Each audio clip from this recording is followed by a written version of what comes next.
United, united we stand. United, united we stand.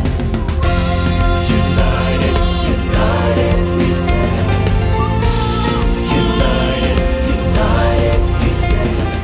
Haleluya, puji Tuhan. Shalom saudara. Apa kabarnya pagi hari ini? Saya percaya kita semua dalam keadaan yang baik, yang luar biasa di dalam Tuhan. Mari kita siapkan hati kita siapkan diri kita.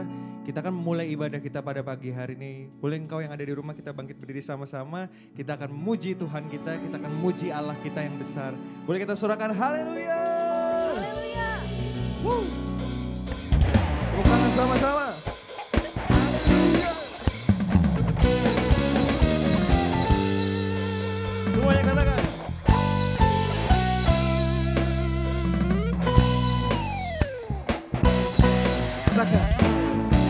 Meskipun musuh di depanku, rintangan menghadang langkahku, ku tahu sungguh Engkau bersamaku.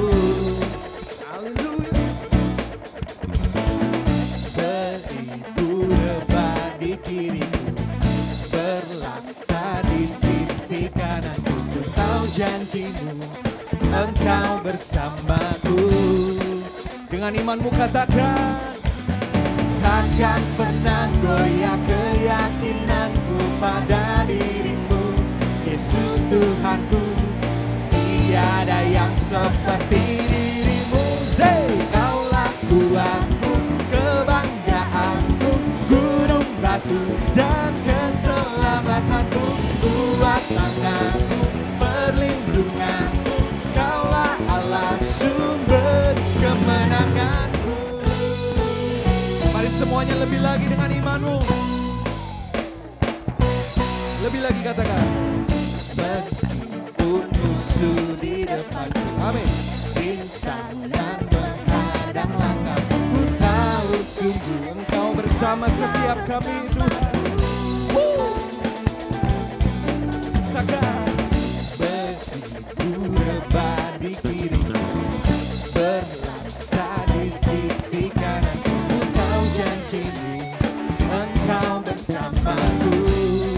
Mari dengan imanmu katakan, takkan pernah goyah keyakinanku pada dirimu, Yesus Tuhanku.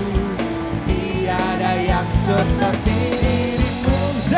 Kaulah kuatku, kebanggaanku, gunung batu dan keselamatanku, kuat tanganku, perlindunganku, kaulah Allah sumber. Lebih lagi katakan, kaulah kuatku, kebanggaanku, gunung batu dan keselamatanku, kuat tanganku, perlindunganku, kaulah Allah sumber kemenanganku. Boleh kita semuanya tepuk tangan yang ada di rumah, yang merasakan kebaikannya Dia. Haleluya Tuhan. Mari semuanya katakan, takkan pernah goyah keyakinanku pada dirimu, Yesus Tuhanku.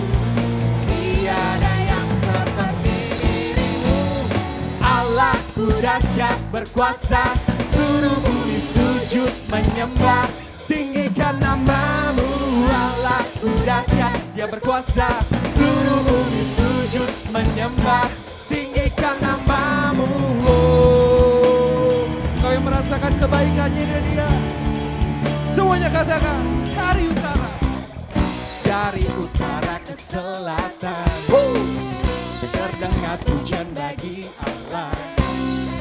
Dari barat sampai ke timur, nama siapa? Nama Yesus disanjung. Dari pulau-pulau, lembah-lembah, gunung-gunung, dikatakan kemuliaannya disaksikan, kebesarannya diceritakan. Yesus, Yesus, nama Yesus, amin. Nama Yesus disanjung. Dari pulau-pulau, lembah-lembah, gunung-gunung, semuanya katakan, Allahku dahsyat berkuasa, seluruh bumi sujud menyembah. Tinggikan namamu, Allahku dahsyat berkuasa, seluruh bumi sujud menyembah. Tinggi sekali lagi katakan, Allahku dahsyat, Dia berkuasa, seluruh bumi sujud menyembah. Dia berkuasa, seluruh bumi sujud menyembah. Tinggikan namamu, oh. Tinggikan namamu, oh. Tinggikan namamu, Allahku dahsyat. Boleh kita kasih tepuk tangan yang terbaik buat Tuhan kita yang dahsyat. Haleluya.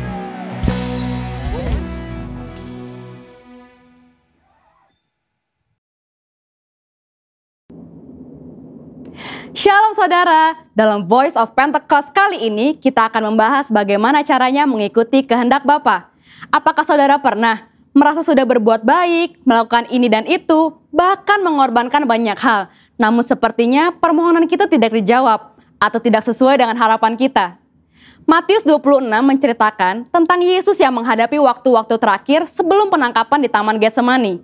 Yesus takut dan ia berdoa 3 kali, supaya cawan atau hal yang akan dilewatinya untuk berlalu. Namun Yesus tetap berserah, biar kehendak Bapa lah yang jadi. Seringkali kita berdoa dan meminta supaya doa kita dijawab. Namun sebenarnya kita sudah memiliki atau mengharapkan jawaban sesuai keinginan kita sendiri, bukannya merindukan jawaban yang daripada Bapa. Sikap Yesus pada peristiwa tadi menunjukkan betapa ia dihadapkan dengan keadaan yang sulit, tapi Yesus memilih untuk berdoa dan meminta supaya kehendak Bapa yang jadi. Doa Bapa kami diajarkan oleh Tuhan Yesus kepada murid-muridnya, di mana salah satu bagiannya merupakan sebuah permintaan. Jadilah kehendakmu di bumi seperti di surga. Doa ini mengajarkan untuk kita hidup berserah dan percaya sepenuhnya kepada Bapa.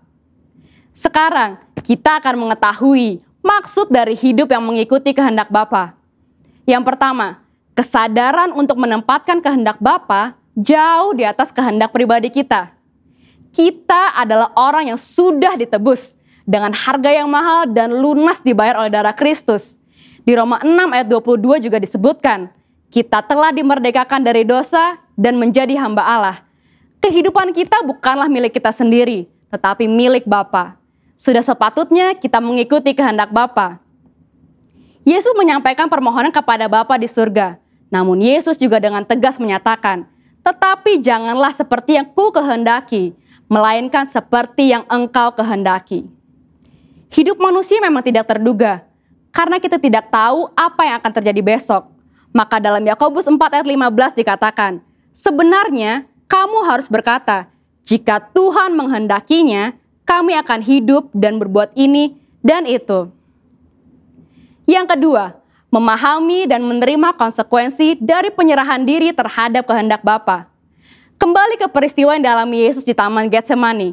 Setelah berdoa dan menyatakan, jadilah kehendakmu, yang terjadi adalah penangkapan, penyiksaan, dan penyalipan. Tetapi Yesus tetap taat dan menjalankan kehendak Bapa tersebut dengan tulus hati. Rasul Paulus menjelaskan lebih lanjut dalam Filipi 2 ayat 7-8. Yesus merendahkan dirinya untuk melakukan kehendak Bapa. Demikian juga kita temukan di kisah Ayub. Tentu kita mengingat betapa hidup Ayub diberkati oleh Allah. Lalu dalam seketika Ayub mengalami pencobaan yang begitu berat. Tetapi dalam Ayub 2 ayat 10b ia berkata, apakah kita mau menerima yang baik dari Allah tetapi tidak mau menerima yang buruk? Dalam kesemuanya itu Ayub tidak berbuat dosa dengan bibirnya. Bahkan di tengah pergumulan yang dialaminya, Ayub memilih untuk tetap menerima kehendak Bapa. Roma 8 ayat 28 berkata, kita tahu sekarang bahwa Allah turut bekerja dalam segala sesuatu untuk mendatangkan kebaikan bagi mereka yang mengasihi Dia, yaitu bagi mereka yang terpanggil sesuai dengan rencana Allah. Mungkin saat ini kita belum tahu, mungkin saat ini kita sedang berada dalam prosesnya Allah, tapi akan tiba waktunya kita berkata, saya tahu sekarang bahwa selama ini Allah turut bekerja. Tuhan Yesus tidak pernah mengecewakan saudara. Mungkin tidak mudah, tapi mari sama-sama kita berjuang untuk menjadi pribadi yang mengikuti kehendak Bapa dengan menyadari hidup kita adalah kepunyaan Bapa. taat, dan penuh ketulusan. Nah, untuk saudara sekalian, saya ingin mengajak saudara untuk berdoa Bapa kami. Mari kita berdoa. Bapa kami yang di surga, dikuduskanlah namamu. Datanglah kerajaanmu, jadilah kehendakmu, di bumi seperti di surga. Berikanlah kami pada hari ini makanan kami yang secukupnya. Dan ampunilah kami akan kesalahan kami, seperti kami juga mengampuni orang yang bersalah kepada kami. Dan janganlah membawa kami ke dalam pencobaan, tetapi lepaskanlah kami daripada yang jahat. Karena Engkaulah yang mempunyai kerajaan dan kuasa dan kemuliaan sampai selama-lamanya. Amin. Untuk penjelasan lebih lanjut dari tim teologi kami, silakan klik link yang ada di atas atau scan QR Code yang tersedia. Salam integritas, Tuhan Yesus memberkati. Thank you Lord Jesus, terima kasih Tuhan. Pagi hari ini kami bersyukur untuk segala kebaikan-Mu Tuhan, anugerah-Mu yang luar biasa dalam hidup kami Tuhan. Terima kasih Tuhan Yesus, pemeliharaan-Mu, penyertaan-Mu Tuhan, tidak pernah ada habisnya dalam hidup kami Tuhan. Thank you Lord Jesus, kami bersyukur Tuhan, kami mengucap syukur.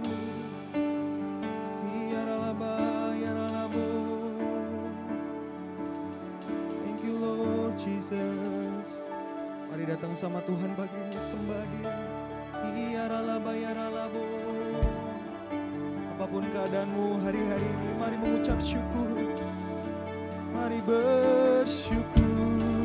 Oh Yesus, Kau yang pegang hidup kami, Kau yang bela kami di setiap masalah yang kami hadapi, hanya Engkau. Oh, haleluya. Mari sembah Dia, angkat pujian ini sama-sama kami. Ajaib sungguh anugerah-Mu, menyelamatkanku, pulihkan hidupku, nyata besar kuasa-Mu, layakkan ku menyembah-Mu. Ajaib, ajaib sungguh hadirat-Mu, selalu hadir di dalam doaku, nyata besar kekuatan-Mu, begitu nyata di hidupku. Mari sembah Dia, katakan terima kasih Yesus buat kasih-Mu.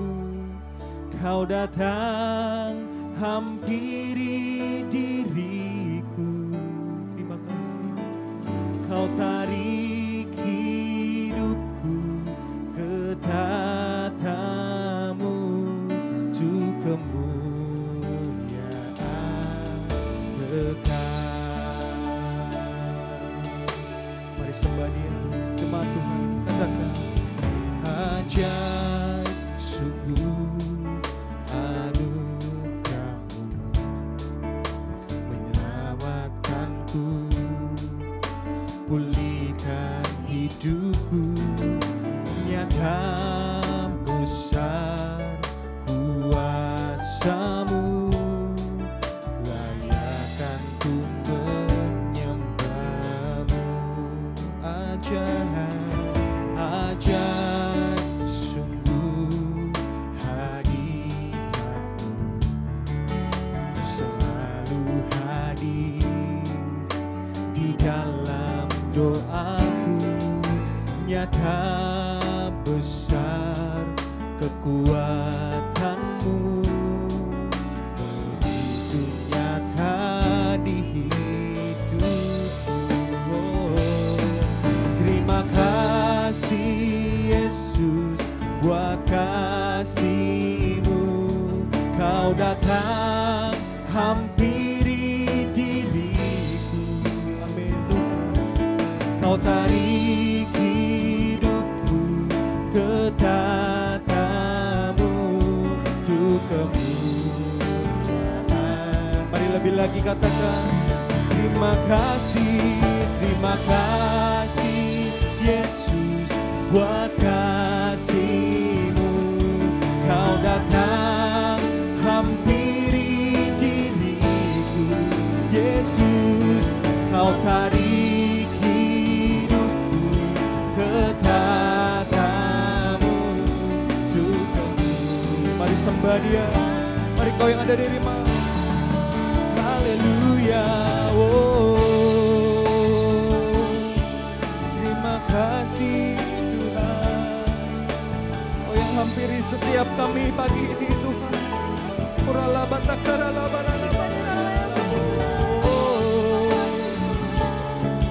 Terima kasih Tuhan Yesus.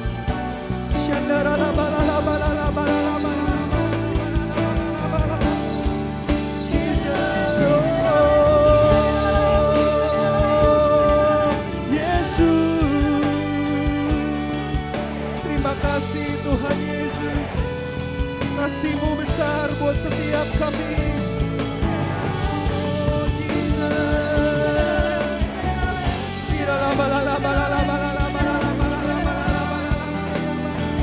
mari engkau yang ada di rumah, sembah Dia lebih lagi, katakan terima kasih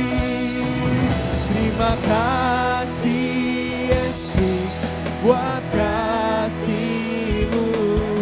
Kau datang hampiri diriku, oh, kau tarik hidupku ke tatamu sukamu. Mari lebih lagi segenap hatimu. Terima kasih Yesus buat kasih-Mu. Kau datang hampiri diriku, oh, kau tarik hidupku ke tatamu untuk kemuliaan. Katakan, kau tarik hidup kami Tuhan, kau tarik hidupku ke tatamu untuk kemuliaan. Untuk kemuliaan-Mu Yesus, untuk kemuliaan. Katakan, untuk kemuliaan kekal. Mari kau yang ada di rumah sembah Dia, mari naikkan syukur-Mu. Terima kasih Yesus, oh, kau tarik hidup kami di dalam tatamu Yesus. Kau yang pegang hidup kami di setiap musim yang kami alami Bapa.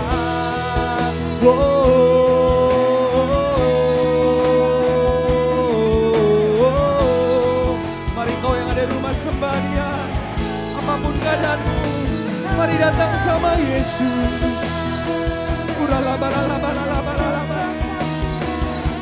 Thank you Lord Jesus, Jesus, Jesus.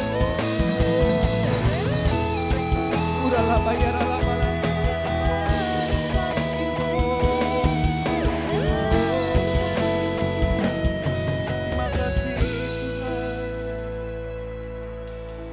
Ku bersyukur padamu, Kau Tuhan yang mengasihiku. Ini doa kami Tuhan. Kaulah jaminan hidupku, hati-Mu ada bagiku. Oh, ku bersyukur padamu,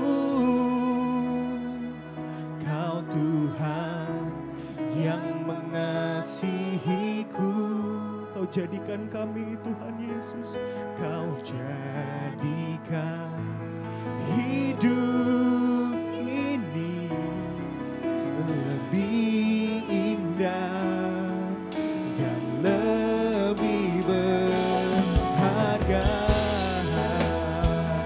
Mari dengan segenap hatimu katakan, ku bersyukur, ku bersyukur padamu. Amin Tuhan, Kau Tuhan yang mengasihiku. Kaulah jaminan hidup kami, Kaulah jaminan hidupku. Hatimu ada bagiku.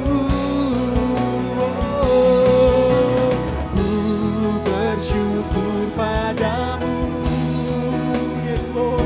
Kau Tuhan yang mengasihiku. Katakan, Kau jadikan hidup ini lebih indah dan lebih berharga.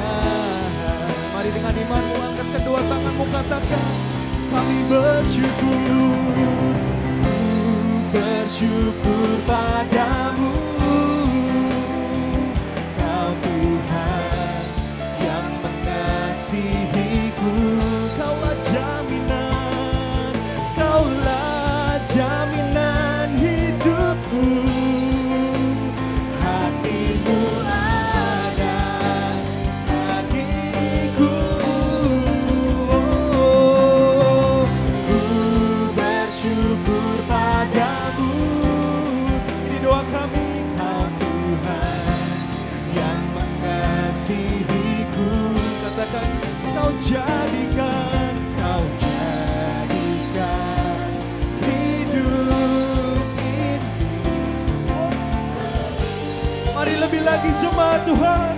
Mari dengan segenap hatimu, dengan segenap jiwamu. Mari lebih lagi kami bersyukur Tuhan. Ku bersyukur padamu.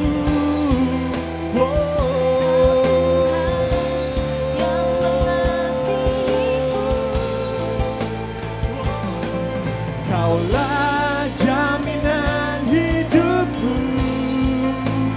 Hatimu ada bagiku. Ku bersyukur padamu, Yesus. Kau Tuhan yang mengasihiku. Katakan, Kau jadikan hidup ini lebih indah dan lebih berharga. Kau jadikan hidup lebih indah, dan lebih mari lebih lagi. Segenap hatimu katakan, Kau jadikan hidup ini lebih indah dan lebih berharga.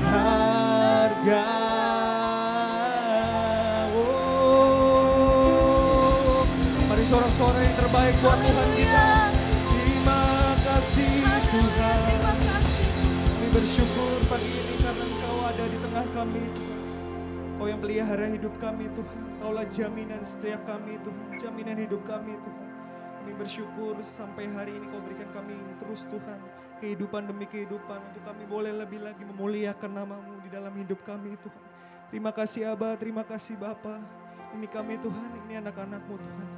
Kami siap untuk dengar firman-Mu hanya di dalam satu nama Tuhan Yesus Kristus. Mari kita yang percaya dan siap menerima firman Tuhan sama-sama katakan amin. Shalom, selamat pagi, selamat berjumpa kembali di minggu kedua bulan Mei. Minggu yang penuh dengan sukacita, damai sejahtera dari Tuhan Yesus Kristus. Mari Bapak Ibu, jemaat yang dikasih Tuhan, hamba-hamba Kristus, kita satukan hati, kita tundukkan kepala, kita berdoa, kita mohon pengurapan dari Roh Kudus terlebih dahulu. Roh Kudus yang ajaib, Tuhan yang kami sembah, di dalam nama Tuhan Yesus Kristus, kami mengucap syukur untuk pagi yang baru, untuk hari yang baru, untuk minggu yang baru Tuhan. Bahkan berkat yang baru, urapan yang baru yang terus mengalir, memenuhi setiap kehidupan anak-anak-Mu, setiap kehidupan gereja-Mu Tuhan Yesus, yang sungguh-sungguh Tuhan makin hari makin berkenan di hadapan-Mu. Karena Tuhan telah menambahkan iman Kristus, pengharapan Kristus, dan kasih Kristus yang sempurna di dalam 7 tingkatan doa yang penuh kuasa. Terima kasih Bapa, kami bersyukur, dan biarlah pagi hari ini Tuhan, kalau Engkau sudah menaruh satu tema firman Tuhan, khotbah, yaitu penghakiman atas gereja-Mu. Tuhan, kami tahu ini bukan berdasarkan dari hati hamba, tapi ini adalah firman-Mu sendiri Tuhan Yesus. Ya, biarlah kami mengerti dengan subtemanya 3 dosa utama yang menjadi penghalang bagi umat Tuhan untuk masuk tanah perjanjian, untuk masuk kerajaan 1000 tahun. Roh Kudus, tolong urapi, sucikan, kuduskan roh jiwa tubuh kami untuk hamba-Mu yang di studio, baik juga khususnya jemaat-Mu, hamba-hamba-Mu yang ada di rumah kami masing-masing, dimanapun kami berada. Kiranya Roh Kudus mengurapi dengan pengurapan yang baru, pewahyuan hikmat-Mu yang terus mengajar kami, sehingga seluruh kebenaran firman-Mu menjadi remah dalam setiap kehidupan kami.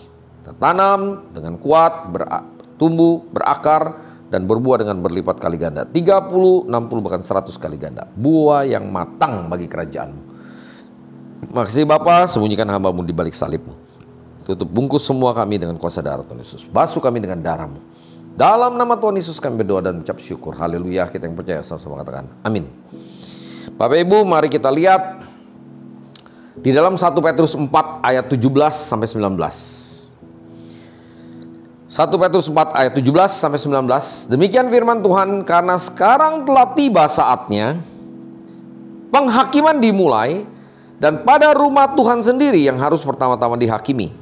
Dan jika penghakiman itu dimulai pada kita, bagaimanakah kesudahannya dengan mereka yang tidak percaya pada Injil Kristus? Dan jika orang benar hampir-hampir tidak diselamatkan, jadi nyaris tidak diselamatkan, ya, apakah yang akan terjadi dengan orang fasik dan orang berdosa? Karena itu baiklah juga mereka yang harus menderita karena kehendak Tuhan, menyerahkan jiwanya, ya, dengan selalu berbuat baik kepada Pencipta yang setia. Haleluya, amin. Jadi saya ulangi di ayat 17 ya, karena sekarang telah tiba saatnya penghakiman dimulai, dan pada rumah Tuhan sendiri yang harus pertama-tama dihakimi, Dan jika penghakiman itu dimulai pada kita, bagaimana kesudahan dengan mereka yang tidak percaya pada Injil Tuhan, Injil Kristus. Saudara, suka atau tidak suka, mau atau tidak mau, penghakiman harus turun pada rumah Tuhan dulu, gerejanya. Lewat pandemi COVID ini, semua sudah masuk, nggak bisa. Nggak ada pengecualian lagi. Kenapa Tuhan melakukan itu? Karena untuk dimurnikan. Penghakiman itu bukan untuk langsung tanda kutip saudara dihukum salah. Yang penting kita mau bertobat nggak dalam the judgment day ini ya. Penghakiman sebelum pada penghakiman akhir. Ya, tapi ini merupakan satu warning bagi kita. Kalau gereja saat ini, tubuh Kristus harus dibenarkan dulu. Kita harus benar-benar melihat apa yang menjadi rencana Tuhan lewat penghakiman. Dengan subtemanya 3 dosa utama yang menjadi penghalang bagi umat Tuhan untuk masuk tanah perjanjian. Jadi kalau kita bisa lewatin penghakiman ini, nah kita akan melihat ada 3 dosa utama. Ini yang menjadi penghalang. Ini yang akan kena dalam penghakiman. Yudas 1 ayat 11 sampai 23. Saudara perhatikan di sini, dikatakan begini. Celakalah mereka karena mereka mengikuti jalan yang ditempuh Kain, 1 Kain, dan karena mereka oleh sebab upah menceburkan diri ke dalam kesesatan Bileam, 2 Bileam. Dan mereka binasa karena kedurhakaan seperti Korah yang ketiga. Jadi ada Kain, ada Bilyam, ada Korah. 3 jenis dosa ini dari 3 orang ini.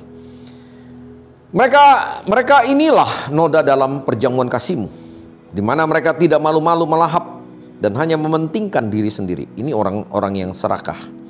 Mereka bagaikan awan yang tak berair, yang berlalu ditiup angin. Mereka bagaikan pohon-pohon yang dalam musim gugur tidak menghasilkan buah. Harusnya menghasilkan buah, dia tidak ada buahnya. Pohon-pohon yang tarbantun dengan akar-akarnya yang mati sama sekali. Wow, mati loh, ini rohaninya udah mati dia. Mereka bagaikan ombak laut yang ganas, yang membuihkan keaiban mereka sendiri. Mereka bagaikan bintang-bintang yang baginya telah tersedia tempat di dunia kekelaman untuk selama-lamanya. Bintang-bintang, ini kayak seperti Lucifer yang jatuh. Di ayat 14 juga tentang mereka. Henok keturunan ke-7 dari Adam, Henok yang terangkat karena imannya, karena hubungan intimnya, telah bernubuat katanya, sesungguhnya Tuhan datang dengan beribu-ribu orang kudusnya, hendak menghakimi semua orang dan menjatuhkan hukuman atas orang-orang fasik karena semua perbuatan fasik yang mereka lakukan dan karena semua kata-kata nista yang diucapkan orang-orang berdosa yang fasik itu terhadap Tuhan. Mereka itu orang-orang yang menggerutu, ngomel terus, menggerutu, bersungut-sungut dan mengeluh tentang nasibnya. Hidup menuruti hawa nafsunya. Jadi kalau orang yang hidupnya nurutin hawa nafsu, kebanyakan akan mengeluh dalam hidupnya. Tidak ada ucapan syukur. Tetapi mulut mereka mengeluarkan perkataan-perkataan yang bukan-bukan, dan mereka menjilat orang untuk mendapat keuntungan. Tetapi kamu, saudara-saudaraku yang kekasih, ingatlah akan apa yang dahulu telah dikatakan kepada kamu oleh rasul-rasul Tuhan kita Yesus Kristus. Sebab mereka telah mengatakan kepada kamu, menjelang akhir zaman akan tampil pengejek-pengejek yang akan hidup menuruti hawa nafsu kefasikan mereka. Ini seperti dalam 2 Petrus, surat Petrus. Mereka adalah pemecah belah. Jadi mereka nggak percaya tentang kedatangan Tuhan. Timbul sebagai pengejek-pengejek. Mana janji tentang kedatangan Kristus? Mana? Dari dulu juga bilang Tuhan mau datang, mau datang, mau datang. Bohong. Nah, saudara hati-hati. Ini orang yang hidup menuruti hawa nafsunya. Dan mereka adalah pemecah belah yang dikuasai hanya oleh keinginan-keinginan dunia ini. Keinginan mata, kangkung hidup, keinginan daging. Dan yang hidup tanpa Roh Kudus. Kristen ya Kristen, tapi hidupnya tanpa Roh Kudus. Tidak dipimpin oleh Roh Kudus sepenuhnya. Ayat 20, akan tetapi kamu saudara-saudaraku yang kekasih, bangunlah dirimu sendiri di atas dasar imanmu yang paling suci, dan berdoalah dalam Roh Kudus. Nah, makanya penting kita berdoa. Ya, 7 tingkatan doa itu. Keintiman, doa puasa, doa Bapa kami, doa syafaat dengan berbahasa roh, ya, terus doain musuh-musuh kita, doa melepaskan keakuan kita, kehendak bebas kita, jadilah seturut kehendak Tuhan, penyerahan total, lalu baru doa untuk kesatuan tubuh Kristus. 7 tingkatan doa itu. Ayat 21, peliharalah dirimu demikian dalam kasih Tuhan, sambil menantikan rahmat Tuhan kita Yesus Kristus untuk hidup yang kekal. Tunjukkanlah belas kasihan kepada mereka yang ragu-ragu. Selamatkanlah mereka dengan jalan merampas mereka dari api. Rampas itu kayak ditarik gitu, setengah dipaksa. Tetapi tunjukkanlah belas kasihan yang disertai ketakutan kepada orang-orang lain juga. Dan bencilah pakaian mereka yang dicemarkan oleh keinginan-keinginan dosa. Jadi benci apanya? Pakaiannya, bukan benci orangnya. Nah, ini orang kadang-kadang suka lupa. Jadi benci orangnya, bukan benci pakaiannya, bukan benci perbuatan-perbuatannya. Nah, itu nggak gampang, saudara. Kalau saudara orang-orang yang memang mengerti di hari penghakiman ini, saudara ada orang-orang yang senantiasa bersyafaat, yang mau mengampuni. Nah, di situ ada 3 dosa besar. Kain bicara dosa apa sih? Ingat gak Kain melakukan apa? Pembunuhan pertama. Justru kepada siapa? Adiknya. Karena apa? Karena iri hati, dengki. Adiknya punya persembahan, diterima sama Tuhan, dia gak diterima. Harusnya dia introspeksi. Kenapa Tuhan terima adiknya punya persembahan? Kenapa Tuhan tidak terima persembahan dia? Di dalam Kejadian 4 ayat 3-8. Demikian firman Tuhan. Setelah beberapa waktu lamanya, maka Kain mempersembahkan sebagian dari hasil tanah itu kepada Tuhan sebagai korban persembahan. Sebagian. Habel juga mempersembahkan korban persembahan dari anak sulung kambing dombanya, yakni lemak-lemaknya. Maka Tuhan mengindahkan Habel dan korban persembahannya itu. Ini ya, korban anak sulung. Kalau di gereja kita kadang-kadang tiap tahun, bukan kadang-kadang, tiap tahun ada yang namanya persembahan sulung itu dalam bentuk uang. Sebetulnya persembahan sulung itu adalah Kristus sendiri. Persembahan sulung itu adalah kita, diri kita sendiri. Roma 12 ayat 1 sampai 2. Persembahkanlah tubuhmu, hidupmu. Ya, jangan menjadi sama serupa dengan dunia ini, tapi berubahlah oleh pembaharuan budimu, sehingga kamu dapat membedakan mana yang menjadi kehendak Tuhan, apa yang baik, berkenan, dan yang sempurna. Hidup kita yang kita persembahkan menjadi persembahan yang sulung.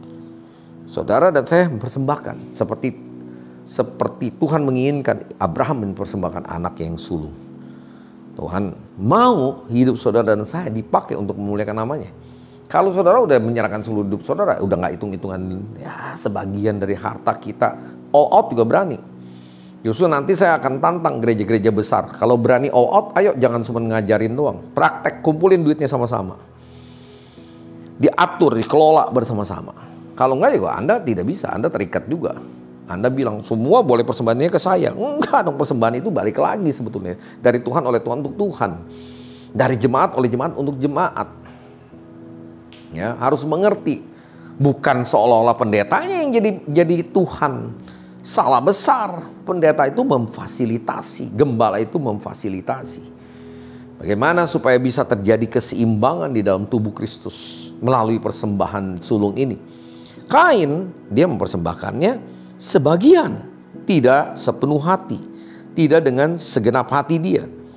Baru dikatakan di sini, dikatakan firman Tuhan kepada Kain, mengapa hatimu panas dan mukamu muram? Apakah mukamu tidak akan berseri jika engkau berbuat baik? Tetapi jika engkau tidak berbuat baik, dosa sudah mengintip. Jadi saudara, kalau kita nggak berbuat baik, dosa itu udah ngintip di depan pintu.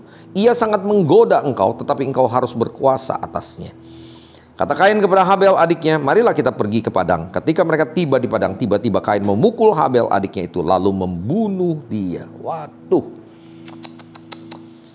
Saudara, ternyata dosa pertama ya yang dilakukan adalah membunuh, bukan membunuhnya, iri hatinya, dengki, sirik.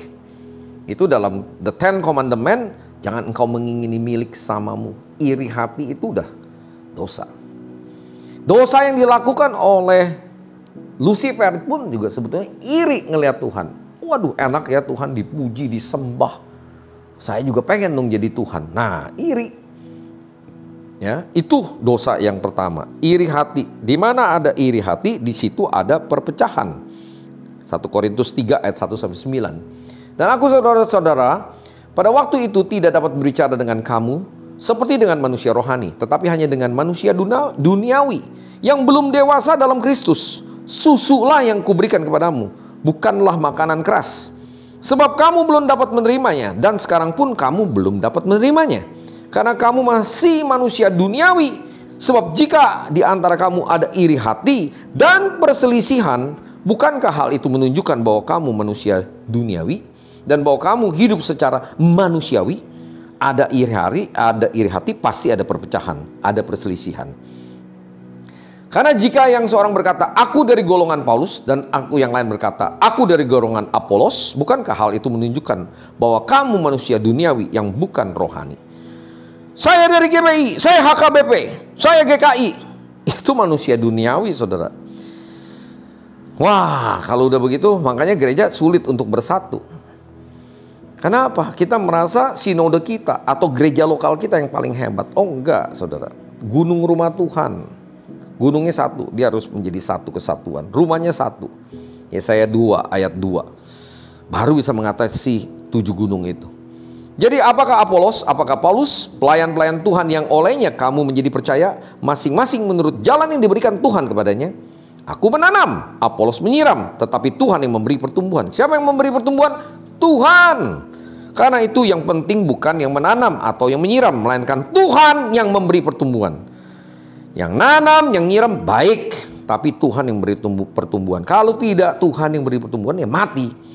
Baik yang menanam maupun yang menyiram adalah sama, dan masing-masing akan menerima upahnya sesuai dengan pekerjaannya sendiri. Karena kami adalah kawan sekerja Tuhan, kamu adalah ladang Tuhan, bangunan Tuhan. Saudara, ini yang paling penting. Unity the body of Christ. Ya, iri hati itu menimbulkan perpecahan. Kenapa gereja belum bersatu? Karena masing-masing ada iri. Merasa saya lebih hebat, saya lebih kaya, saya lebih besar gerejanya. Coba yuk kita bertobat sama-sama. Bukan coba, kita harus bertobat. Ya, sungguh-sungguh sama Tuhan. Ini kalau enggak benar-benar disikat nih. Porak-porandakan dah, gereja-gereja besar pun juga akan habis ini. Ya, ke depan ini saya bukan nakut-nakutin saudara. Kalau tidak berubah mindsetnya, di mana ada iri hati, di situ ada perselisihan, ada perpecahan. Gereja berpecah-pecah karena ada iri hati ternyata. Ya, saya dari golongan Apolos, saya golongan Paulus. Enggak ada saudara golongan-golongan. Ya, kita harus menjadi satu tubuh Kristus. Ya, hamba-hamba Kristus yang diurapi, yang memiliki kerendahan hati, yang mau saling menolong, saling membantu. Dengan demikian kita memenuhi hukum Kristus. Galatia 6 ayat yang kedua. Saudara, mari, sudah waktunya. Kalau ada iri hati dan kita tidak mau beresin, gereja masih berpecah-pecah karena pendetanya, karena gembalanya, ini kena. Ini kali kena, pasti kena. Karena Tuhan udah gak akan mau lagi. Ya, hukumnya sudah mulai ditegakkan. Bulu yang terkulai tidak akan dipatahkan. Sumbu yang berasap tidak akan dipadamkan. Sampai aku membuat hukum itu menang. Artinya apa? Hukum ini akan menjadi satu judgment, satu penghakiman. Ya, untuk gerejanya. Ukurannya, kalau ada iri hati, gak bertobat, disikat, pasti. Ya. Kemudian yang kedua, Bileam. Bileam ini adalah cinta uang. 2 Petrus 2 ayat 15-16. Oleh karena mereka telah meninggalkan jalan yang benar, maka tersesatlah mereka, lalu mengikuti jalan Bileam anak Beor, yang suka menerima upah untuk perbuatan-perbuatan yang jahat. Tetapi Bileam beroleh peringatan keras untuk kejahatannya, sebab keledai beban yang bisu berbicara dengan suara manusia dan mencegah kebebalan nabi itu. Jadi selalu konotasinya duit, pikirannya duit, khotbah dibayar berapa, berhenti aja jadi pendeta kalau selalu pengennya duit gitu. Kan boleh dong menerima haknya, boleh, tapi saudara bukan patokannya ke uang. Ya mau dikasih puji Tuhan enggak juga enggak apa-apa. Kita hamba-hamba Kristus kok. Kita enggak hidup dari PK. Ya, persembahan kasih, tapi dari kemurahan Kristus. Ya, Tuhan bisa ganti 1000 kali lipat dari mana-mana cara Tuhan lah. Ya, jangan menjadi satu kita motivasinya melayani itu selalu di otaknya duit gitu. Ya. Apalagi kalau kita udah mulai terkenal, pakai tarif, pasang tarif, berhenti aja jadi pendeta kalau kayak gitu. Berhenti jadi gembala. Pakai tarif. Justru yang besar-besar sudah tidak usah dikasih lagi PK seharusnya. Untuk apa lagi? Dia harus memberi malah kalau yang sudah besar-besar. Ya. Bileam cinta uang. Akar dari segala kejahatan adalah cintakan uang. Jadi pertama, iri hati, dengki. Pasti ada perselisihan, pasti ada perpecahan. Kemudian yang kedua, cinta uang. Cinta uang ini yang membuat gereja juga terpecah-pecah. Justru Tuhan mau lihat gereja seperti gereja mula-mula. Mereka bertekun bukan hanya dalam doa pujian, mereka juga sehati. Mereka juga kepunyaan mereka adalah kepunyaan bersama. Itu Christ Kingdom Finance atau Christ Kingdom Economic. Harus terbentuk. Kalau tidak, ya sudah. Makanya sulit untuk mengalami transformasi. Di kota Indonesia, di kota Jakarta, di Indonesia bangsa ini belum sepenuhnya. Karena apa? Karena kita belum bersatu.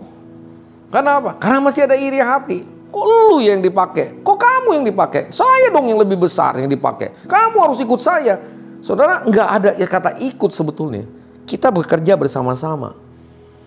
Saling merendahkan diri. Duduk sama rendah, berdiri sama tinggi. Dia putar tuh sebagai komitenya Kristus.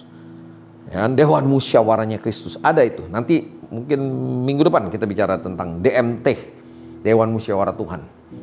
Ya, bagaimana Tuhan mau, sekarang udah mulai terbangun nih DMT-nya. Dewan Musyawarah Tuhannya. Ada nggak? Ada.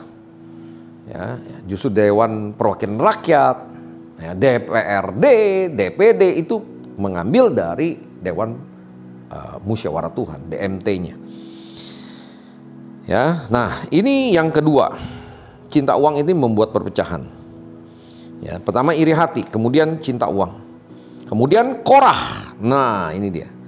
Korah itu bicara tentang pemberontakan. Bilangan 16 ayat 44 sampai 50. Bilangan 16 ayat 44 sampai 50. Maka berfirmanlah Tuhan kepada Musa, pergilah dari tengah-tengah umat ini, supaya kuhancurkan mereka dalam sekejap mata. Lalu sujudlah mereka. Berkatalah Musa kepada Harun, ambillah perbaraan, bubuhlah api ke dalamnya dari atas mezbah, dan taruhlah ukupan, dan pergilah dengan segera kepada umat itu, dan adakanlah pendamaian bagi mereka. Sebab murka Tuhan telah berkobar, dan tulah sedang dimulai. Maka Harun mengambil perbaraan seperti yang dikatakan Musa, dan berlarilah ia ke tengah-tengah jemaah itu, dan tampaklah tulah telah mulai di antara bangsa itu. Lalu dibubuhnyalah ukupan dan diadakannya pendamaian bagi bangsa itu. Ketika ia berdiri di antara orang-orang mati dan orang-orang hidup, berhentilah tulah itu. Dan mereka yang mati kena tulah itu ada 14.700 orang banyaknya. Berapa? 14.700. Belum terhitung orang-orang yang mati karena perkara Korah. Ketika Harun kembali kepada Musa di depan pintu kemah pertemuan, tulah itu telah berhenti. Pemberontakan. Ini bicara kesombongan. Lucifer setelah iri, dia mulai berontak.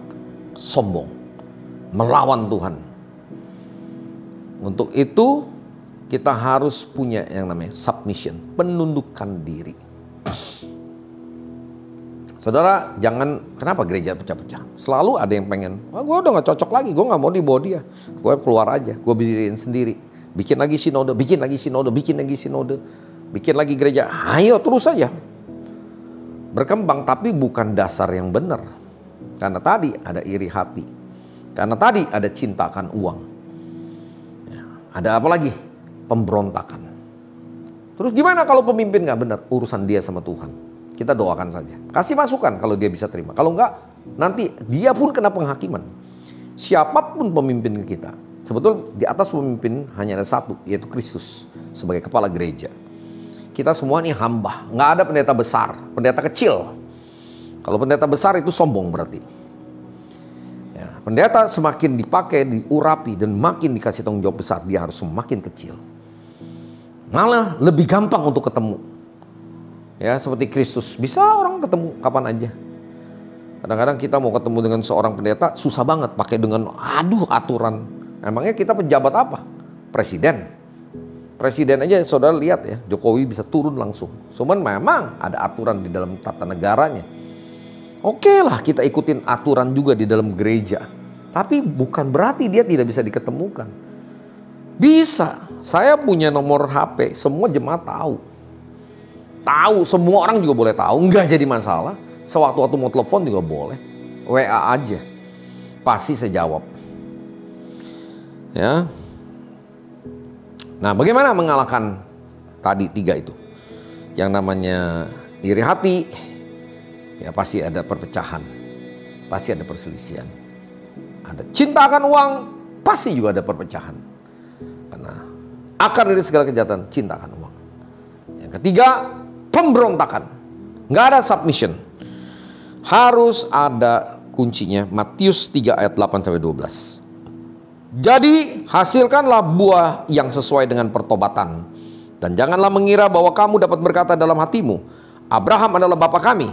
Karena aku berkata kepadamu, Tuhan dapat menjadikan anak-anak bagi Abraham dari batu-batu ini. Kapak sudah tersedia pada akar pohon, dan setiap pohon yang tidak menghasilkan buah yang baik pasti ditebang dan dibuang ke dalam api. Aku membaptis kamu dengan air sebagai tanda pertobatan, tetapi ia Kristus yang datang kemudian daripadaku lebih berkuasa daripadaku, dan aku tidak layak melepaskan kasutnya. Ia akan membaptiskan kamu dengan Roh Kudus dan dengan api. Jadi ada berapa baptisan? Air, kemudian baptisan Roh Kudus, kemudian baptisan api. 3 harus kita alami. Alat penampi sudah di tangannya. Ia akan membersihkan tempat pengirikannya dan mengumpulkan gandumnya ke dalam lumbung. Tetapi debu jerami itu akan dibakarnya dalam api yang tidak terpadamkan. Waduh, takutnya setengah mati. Harus ada pertobatan. Menghasilkan buah pertobatan. Kalau yang iri, sudah berhenti iri. Gereja lain ya, punya sistem, punya cara. Lebih baik kita ikutin aja. Kan lengkapin. Nah, saudara punya gereja yang lebih baik, nanti saling mengisi. Baru bisa. Tapi kalau mau cuma satu arah terus nggak akan pernah bisa. Apalagi cuma satu arah. Saya pimpinan, kamu mau bawahan, ikutin aja apa kata saya. Nggak bisa, saudara. Duduk sama rendah, berdiri sama tinggi. Tidak ada istilah pimpinan. Pimpinan itu Kristus. Secara job desk itu jabatan yang Tuhan kasih pendeta ataupun jawatan gembala itu memfasilitasi, mengkoordinir. Ingat, ya, kita tidak bisa memaksa. Ya, masing-masing kembali pada kerelaan keikhlasan hati. Yang kedua, kita harus bertobat dari cinta akan uang. Cinta akan uang gampang. Kita lihat aja, untuk apa tuh uang dikumpulin sebanyak itu? Bangun apa? Bangun rumah Tuhan yang sebesar-besarnya? Sekarang kosong kan? Gak bisa dipakai kan? Bertobat. Bukan bangunan, harusnya tubuh Kristus. Kesejahteraan umat baik secara rohani maupun jasmani. Usahakanlah kesejahteraan kota kemana kamu aku buang, dan berdoalah. Jadi ora et labora. Gereja harus bisa menciptakan lapangan pekerjaan. Oh enggak, bagian kita rohani aja. Siapa yang bilang? Kalau rohani saja kamu udah urusin aja orang-orang yang sudah mati. Udah. Orang ini hidup masih ada roh, jiwa, dan tubuh. Harus pelayanan holistik. Kalau pendeta model yang begini nih, pendeta yang mau cari aman. Gembala-gembala yang mau cari aman, nggak mau tanggung jawab, ngejar-ngejarnya aja. Kewajiban kamu perpuluhan. Ya, itu haknya gereja, ya, yang Tuhan berikan aturan mainnya. Tapi hak atau kewajiban dari gereja adalah membuka lapangan-lapangan pekerjaan. Ini yang sedang kita usahakan terus. Nggak mudah. Kalau saya tantang untuk ngumpulin duit yang untuk kolekte yang lain-lain masih gampang. Tapi kalau sudah untuk usaha, nggak mudah. Ya, orang berpikir 2 kali karena udah langsung hitung-hitungan matematikanya. Ya, padahal itu ada pertanggungjawabannya. Oke. Kedua, pertama harus ada pertobatan. Buah pertobatan. Kemudian yang kedua, Yakobus 2 ayat 13. Sebab penghakiman yang tak berbelas kasihan akan berlaku atas orang yang tidak berbelas kasihan. Tetapi belas kasihan akan menang atas penghakiman. Saudara mau menang atas penghakiman? Punya belas kasihan. Itu yang kedua. Ya, tadi buah pertobatan. Kemudian belas kasihan atau yang disebut buah rohnya ini. Kita punya compassion of God. Saya bicara ini bukan berarti saya sudah lebih benar dari saudara. Belum. Kita semua sama. Semua harus self correction, introspeksi diri. Kalau bangsa ini semua mau introspeksi, ya, yang Kristen introspeksi apa yang kurang gereja melakukan, yang Islam apa yang kurang untuk melakukan bangsa ini, Hindu, Buddha semua, maka terjadilah damai, aman. Ya, ke depan kita akan buat itu, kita akan buat talk show-nya bersama-sama. Ke depan kita akan membahas tentang bagaimana untuk talk show yang sejuk, dialog antar umat beragama, tapi dialog sejuk ya, bukan saling memaki, saling menghakimi, enggak. Penghakiman itu urusan Tuhan. Tadi ada 3 yang akan jelas-jelas dosa utama ini buat tubuh Kristus. Iri hati, cepat bertobat. Kedua, jangan cinta uang. Ya, biasa orang yang cinta uang nih banyak keinginannya, keinginan mata, kangkuhan hidup, keinginan dagingnya. Pelitnya aujubillah. Pelitnya luar biasa. Ya, yang ketiga, apa? Setelah iri hati, cinta akan uang, pemberontakan. Tidak ada submission, tidak ada penundukan diri. Saudara, semua masih dalam penyempurnaan. Berarti belum ada yang sempurna. Mari kita sama-sama merendahkan diri, kita periksa diri kita masing-masing. Ya, kekurangan-kekurangan apa? Ya, mari kita lakukan. Ya, supaya ke depan ini ada sesuatu yang baik. Hasilkan dari buah pertobatan kita. Kemudian hasilkan dari belas kasihan kita. Maka Tuhan Yesus pasti memberkati saudara dan saya. Yang setuju katakan amin. Mari kita satukan hati, kita tundukkan kepala, kita akan juga masuk dalam perjamuan kudus. Bapa yang baik, kami mengucap syukur Tuhan untuk siang hari ini, untuk pagi siang hari ini. Terima kasih untuk kebenaran firman-Mu yang boleh sudah disampaikan Tuhan.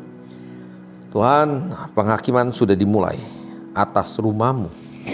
Dan memang harus pertama-tama rumah-Mu dulu Tuhan.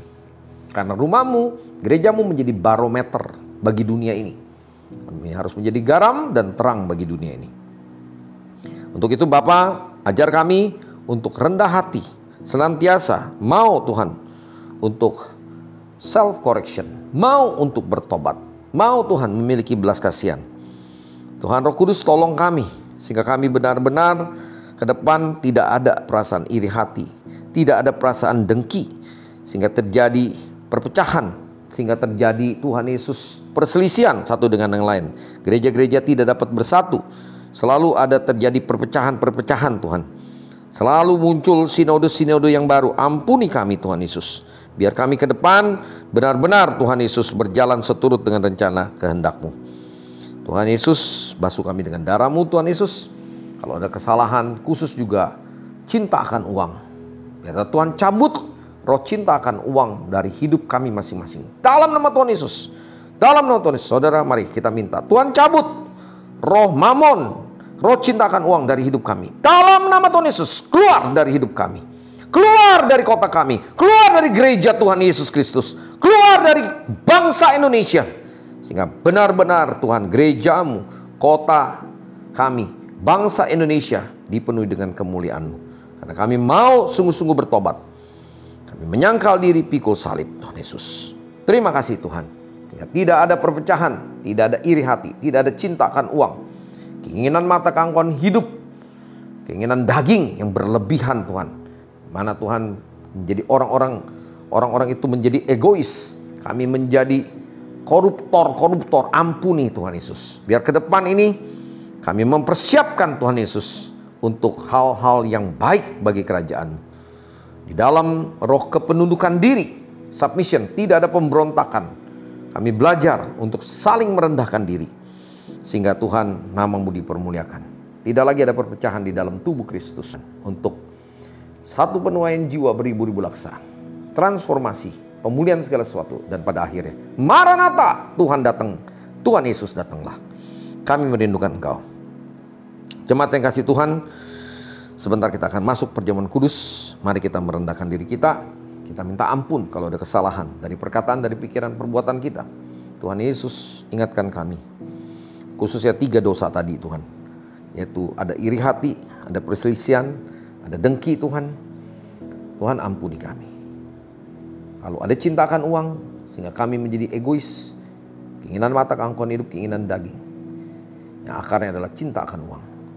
Ampuni kami Tuhan. Cabut dari hidup kami. Iri hati, cinta akan uang. Bahkan kesombongan, yaitu pemberontakan. Tuhan ampuni kami. Cabut dalam nama Tuhan Yesus Kristus. Cabut dalam nama Tuhan Yesus Kristus. Terima kasih Bapa. Berkati anak-anak-Mu. Dikuduskan. Kami percaya pada saat kami makan dan minum dengan cara yang benar. Maka berkat Tuhan tercurah bagi kami. Yang sakit, Tuhan pasti sembuhkan. Sakit apapun. Oleh bilur-bilur, oleh kuasa darah Tuhan Yesus. Sudah disembuhkan gereja-Mu. Jemaat-Mu sudah disembuhkan. Umat-Mu disembuhkan. Dalam nama Tuhan Yesus Kristus. Terima kasih Tuhan, Kau melayakkan semua anak-anak-Mu, semua jemaat-Mu, semua kami. Juga untuk hamba, khususnya juga Tuhan, layakkan basuh dengan darah-Mu Tuhan Yesus. Kami terima tubuh dan darah-Mu. Dalam nama Tuhan Yesus, haleluya. Amin. Mari kita satukan hati. Sebab apa yang telah aku teruskan kepadamu, telah aku terima dari Tuhan. Yaitu bahwa Tuhan Yesus pada malam waktu Ia diserahkan mengambil roti. Mari kita angkat roti di tangan kanan kita tinggi-tinggi. Dan sudah itu Ia mengucap syukur atasnya. Ia memecah-mecahkannya dan berkata, inilah tubuhku yang diserahkan bagi kamu. Perbuatlah ini menjadi peringatan akan daku. Jemaat yang kasih Tuhan, mempelai Kristus, sahabat mempelai Kristus, bukankah roti yang kita pecah-pecahkan adalah persekutuan dengan tubuh Kristus? Amin. Mari kita makan di dalam nama Tuhan Yesus.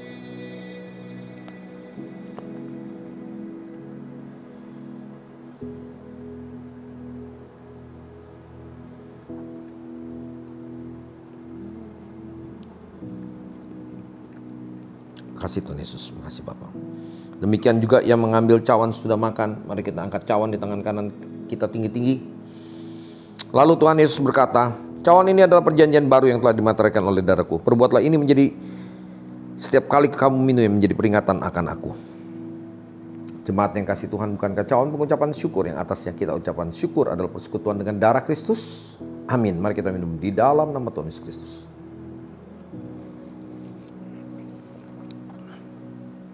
Kita naikkan syukur kita kepada Bapa di surga. Katakan terima kasih Tuhan Yesus. Terima kasih Yesusku.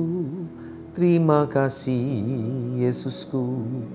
Puji syukur hanya bagi Tuhanku. Terima kasih Yesusku. Terima kasih Yesusku. Puji syukur hanya bagi Tuhanku. Puji syukur hanya bagi Tuhanku. Puji syukur hanya bagi Yesusku. Terima kasih Tuhan, terima kasih Bapa yang kekal.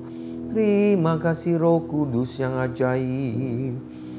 Terima kasih Bapa untuk tubuh dan darah-Mu. Terima kasih untuk pengampunan dosa. Terima kasih Tuhan Yesus untuk hidup yang kekal. Terima kasih Tuhan. Kami terus boleh diurapi, diberkati sehingga menjadi berkat bagi banyak orang. Kami tidak lagi ada iri hati, dengki, tidak lagi ada perselisihan, tidak lagi ada cinta akan uang karena Tuhan sudah angkat semua.